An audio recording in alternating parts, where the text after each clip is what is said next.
Итак, дорогие подписчики, дорогие мои клиенты, я вас приветствую. Я давно обещала снять расклад на Таро Лики Смерти. И сегодня как раз я буду делать расклад одной моей клиентки, которая поучаствовала в моей акции, и мы сделаем ей вот сейчас расклад на выбор в ее ситуации. Имен я, как всегда, не называю, у нас конфиденциальность. Если кого-то заинтересует тоже такого вида расклад или какой-либо другой, то есть имеется в виду, что он будет выкладываться на сайт, пишите обязательно мои личные сообщения, я вам объясню все условия. В принципе, ничего сверхъестественного, сложного от вас не требуется, и есть возможность получить консультацию с очень большой скидкой и даже бесплатно. Итак, я начинаю консультацию.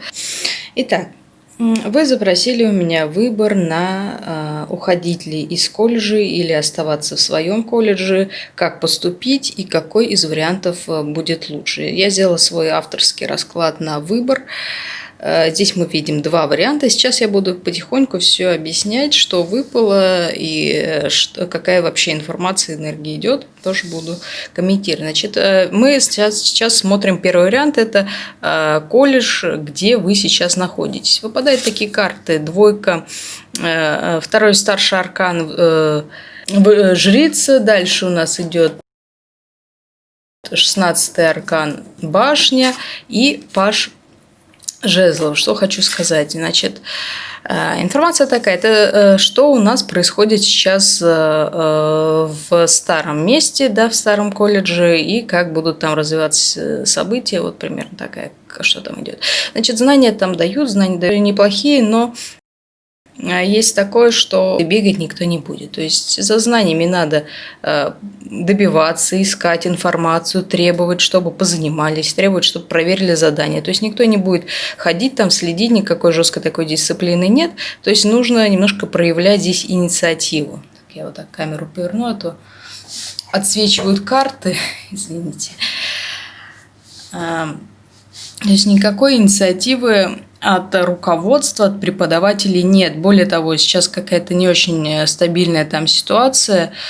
Показывает башня, что-то, может быть, и какие-то перемены меняют, в общем, рушат. Ну, в общем, на самом деле к ученикам своим они, может быть, относятся не очень трепетно. То есть, ну, кто хочет учиться, пожалуйста, учитесь. Вот приходите, мы все вам дали, а нет, ну и ладно, как бы вот такое состояние. И вот здесь паж жезлов у нас выпадает, то есть показывает, что необходимо больше самому проявлять инициативу.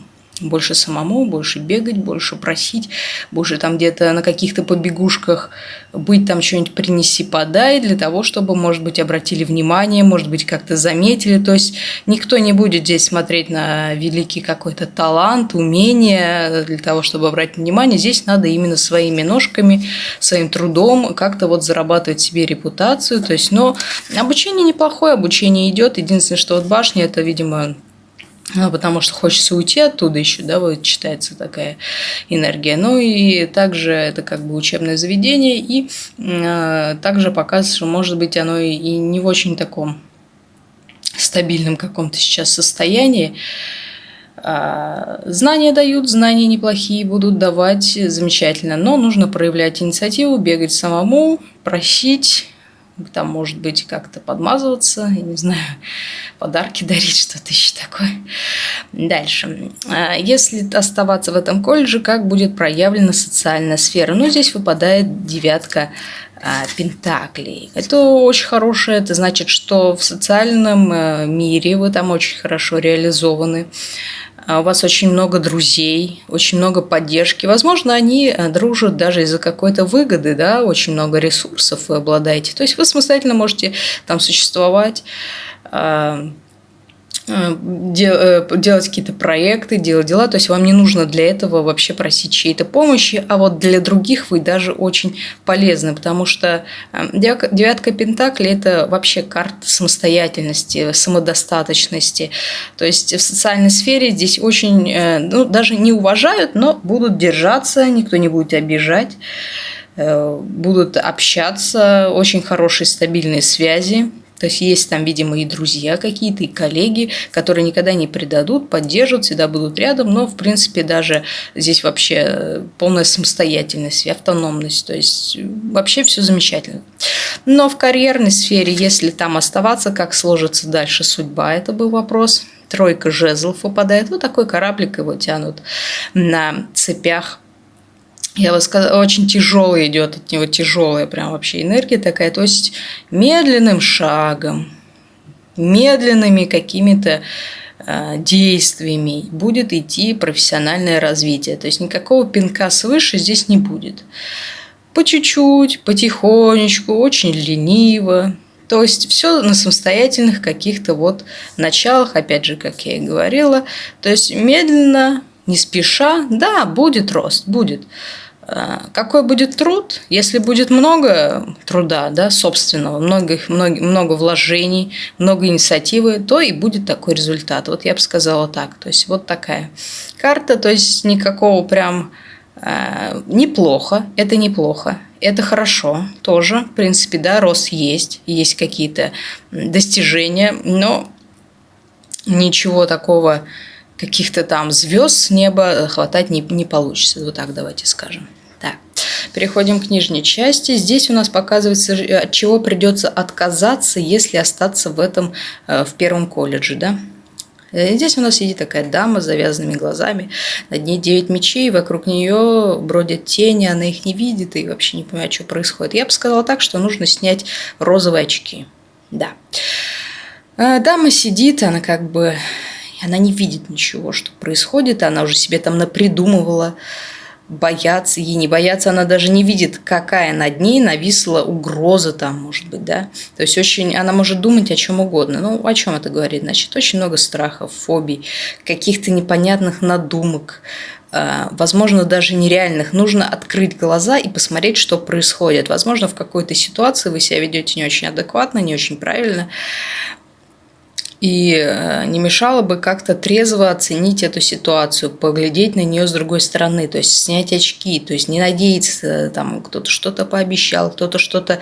Вот нужно как-то это все проанализировать, насколько это все правдиво, насколько это все реально, посмотреть на реальность. Вот так, вот такие. То есть придется отказаться от этого всего, жить реальностью, работать, ходить, бегать за преподавателями, ходить, бегать, записываться в различные проекты, там, да, что-то делать.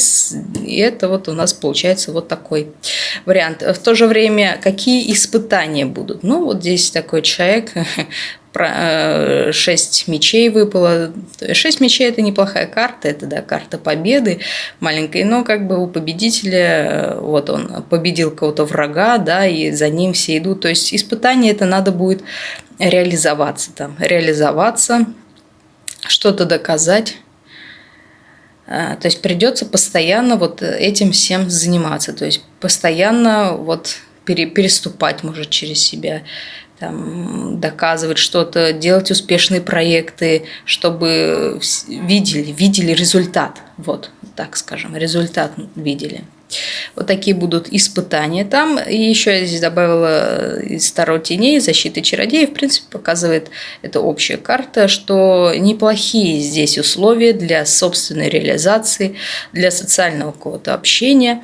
Вот, только труд, и на вашей стороне всегда будут выступать и защищать, и вообще никто не обидит, никогда здесь не подступится, и ничего, да, не будет никаких интриг там плести для того, чтобы унизить, а даже если будет, то ничего не получится, потому что здесь девятка у нас, тройка, да. Вот, но вот если, может быть, интриги, это надо снять розовые очки, посмотреть, что это за интриги. Может быть, это критика какая-то, она верная, она правильная, да, то есть потому что вот у нас шестерка – это испытания, вот они испытания могут быть такие, да.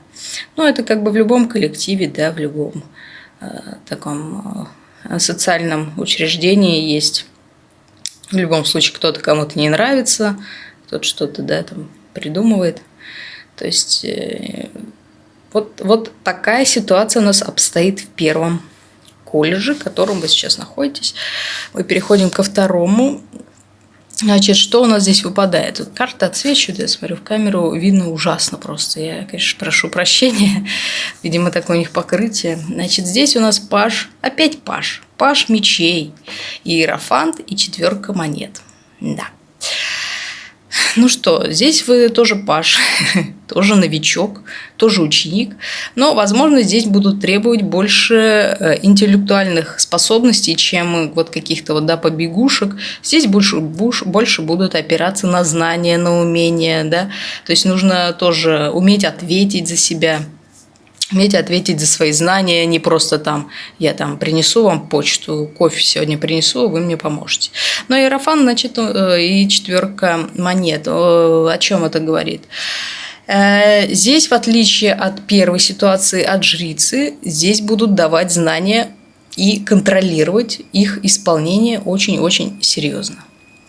То есть попробуй ты не выполнить то, что мы тебе сказали. Попробуй ты не сделать так, как мы от тебя требуем. Ну, не сказать, что это прям какие-то жесткие диктаторские условия, но иерофант, он как бы, если мы тут говорим, что нужно проявлять инициативу, да, какую-то, чтобы проявить знание, то здесь мы уже, в нас будут вливать насильно это знание. Ты не хочешь, ну, никто не хочет добровольно, то будет принудительно, так сказать, учиться. Вот как-то так.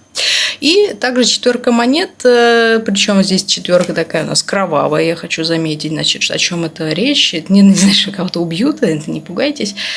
Понимаю, колода такая темненькая. Здесь говорится о том, что знания будут давать, да, и требовать их исполнения, и то, чтобы выучили, какие-то тесты, там, экзамены обязательно будут, строгие. Но то, что прям все расскажут, все секреты, нет, такого не будет. Чтобы добиться каких-то прям вот секретов, чтобы добиться того, чтобы с тобой поделились чем-то там, какими-то тайными техниками, нужно будет, может быть, брать дополнительные занятия, может быть, как-то проявлять, что ты достоин, свое достоинство постоянно, то есть ты обладаешь знаниями, обладаешь талантом, что ты, ну, ты важный, понимаешь? Почему преподаватель должен делиться какими-то тайнами, там, своими техниками, да, там, и с чем-то еще? Не будет. То есть знания чисто вот по нормативу. Вот мы должны сегодня выучить, не знаю, там таблицу умножения, мы ее выучим, а уравнения мы решать не будем. То есть уравнения для тех, кто умный. Ну, я примитивно объясняю, чтобы было понятно. То есть, да, знания будут, контроль будет. Именно если сравнивать, какие знания дадут в том колледже и в этом, то в этом, конечно, лучше будет идти обучение, потому что есть больше контроля. Вот, и, наверное, для студентов это как бы важнее, чем проявлять инициативу, но здесь, конечно, зависит все от людей. Если люди захотят, они обязательно узнают. Да. Дальше, социальная сфера. А в социальной сфере здесь, конечно, намного хуже обстоят дела. Здесь мы видим такой несчастный 7 жезл, 7 жезлов, и как бы мы видим, что все остальные потухшие, такие несчастные, а этот жезл, он идет к ним с огоньком, и он не такой, как все, они его не понимают, то ли он их должен зажигать. То есть мы видим толпу, ну, я не скажу баранов, но примерно так. То есть мы видим толпу, которая уже сплоченный коллектив. Сплоченный коллектив, сплоченные какие-то друзья, товарищи. И вот этот огонечек, он как бы не вписывается. То есть о чем речь? Речь о том, что тяжело будет влиться в новый коллектив. Вот. Да. То есть для того, чтобы влиться, надо будет с кем-то дружить, с кем-то общаться потихоньку. Ну, то есть в такой ситуации, как здесь, что «О, я прекрасная, великолепная, у меня все есть, я все умею, смотрите, какая замечательная». Все знают, что уже здесь, что замечательно, что умеет самостоятельно, никто не нужен. А здесь понадобится помощь. Возможно, будут какие-то занятия, там, да, какие-то проекты, где надо будет скооперироваться, и будет очень сложно искать поддержку. Придется, ну вот, прорываться, да. Но как бы вы приходите в новый коллектив, это само собой, это как ученики переходят там в новую школу, в новый класс, да, в новый университет. То же самое, та же самая здесь ситуация. То есть, конечно, там уже какая-то сплоченная группа училась. Не нужно этого пугаться, не нужно совершенно этого пугаться. Ну, придется как-то вот себя проявлять, общаться. Ничего страшного здесь нет, то есть 7 жезлов, в принципе, достаточно положительная карта, да, то есть вот этот 7-й жезл, он как бы он к ним идет, он идет к ним навстречу, то есть он его не выгоняют никуда, да, то есть он идет к ним, а они наблюдают за ним, да, то есть вот здесь неплохо все. Но в профессиональной сфере очень хорошие результаты. Даже императрица здесь, несмотря на то, что она немножечко у нас тут печальная, все равно очень высокие результаты, очень высокие возможности. Здесь у нас еще под влиянием Венеры. Да. Очень, здесь я еще смотрю это просто на знаки. Очень высокие возможности удастся достичь. То есть, если здесь мы идем мелкими шажками, то здесь будет больше возможностей себя показать, больше возможностей поучаствовать в каких-то проектах, больше возможностей получить желаемое. То есть, именно если мы говорим про профессиональную реализацию, конечно же, здесь гораздо лучше ситуация, да, чем здесь, в первом колледже. То есть у императрицы у нее всегда есть все, она самостоятельная, она красивая, она умеет себя в любых проектах, в любых делах показать. У нее всегда все прекрасно, всегда есть и деньги, и достаток, и очень все замечательно. Да. А здесь мы видим наоборот, здесь достатка вообще никакого речи не идет. Здесь одна работа, как-то так, работа и медленный такой прорыв. Вот. А здесь уже какие-то, вот, может быть, халтуры уже будут с самого начала, ну, я имею в виду подзаработать. И высшая степень вообще реализации очень хорошая показывает, да. Но от чего придется отказаться? Карта «Мир». Так, как-то даже не сразу мне пришло, что вообще это означает. Но говорит о том, что, возможно, придется отказываться будет от каких-то поездок, от каких-то запланированных на стороне проектов, от каких-то участий. То есть, видимо, настолько будет серьезная учеба здесь, настолько будет серьезный контроль, что просто некогда будет заниматься вот какими-то сторонними вещами, да. То есть, может быть, чем-то придется вот пожертвовать какими-то другими начинаниями в пользу того, чтобы учиться здесь. Вот, да. И какие испытания ждут в этом месте? 8 пентаклей. 8 пентаклей – это неплохая здесь карта, но именно в плане испытаний это что имеется в виду? Придется работать.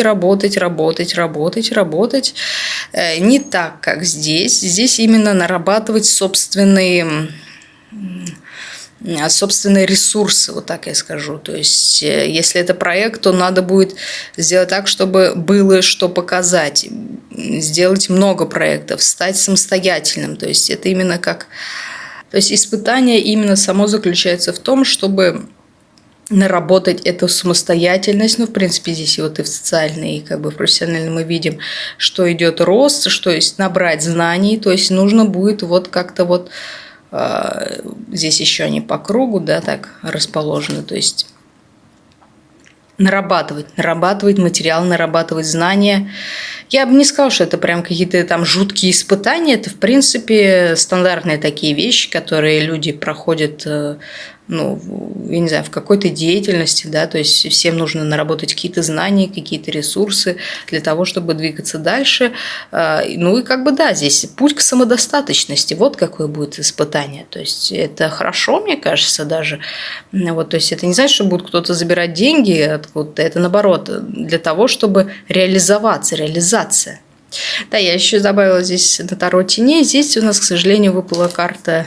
Сейчас объясню. Но не к сожалению, а привидение о том, что сложно будет. Да, будет сложно в новом университете. Это не сказать, несмотря на то, что как бы вроде результаты по обучению там, и по собственным карьерным каким-то вещам они лучше. Все равно это скитание, это как бы бесцельность, то есть, возможно, будут какие-то депрессивные состояния, возможно, будет что-то даже пугать, что-то, может быть, не очень приятное.